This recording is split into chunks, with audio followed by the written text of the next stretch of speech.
Just to think about this, you have a small a country that's untapped. We know that in this government, you had the Spanish came over here, the French came over here, the English came over here. And so we all know that yes, there was money, there was, and I'm gonna use billions, right? Because that's the thing we can relate to. So the French were coming over here to get into the big giant fur trade, which today would be a multi-billion dollar industry, right?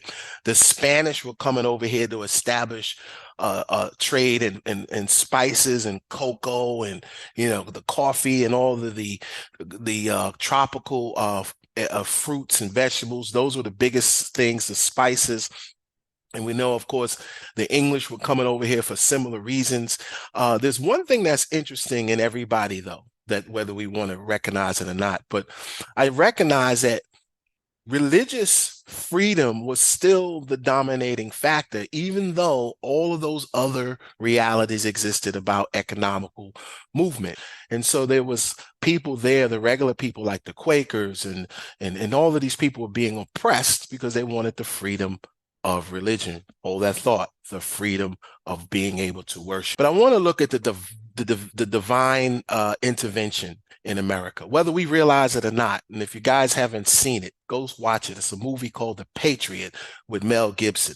Phenomenal movie. But it kind of speaks to what I'm saying right now.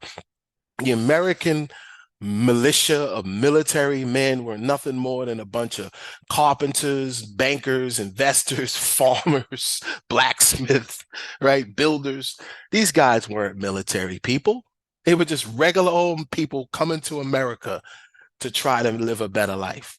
And so when we got into war with Great Britain, I always asked myself, how in the world could people come to a country that was dominated by indigenous people who would kill you, scalp you, do all types of things to you? You had the Indians here doing all that to you. Then on the other side, you had these superpower European nations like France and Spain and England. These were superpowers. And if you saw the movie, the military was just coming in there. The guy was drinking his coffee and they were just gunning down Americans, gunning them down, just laughing like, oh, this war will be over by tea time. And so, how in the world did a country like this rise to become one of the most powerfulest nations on the face of the earth? If we think that there is not a biblical explanation for this, we are not reading sacred scripture.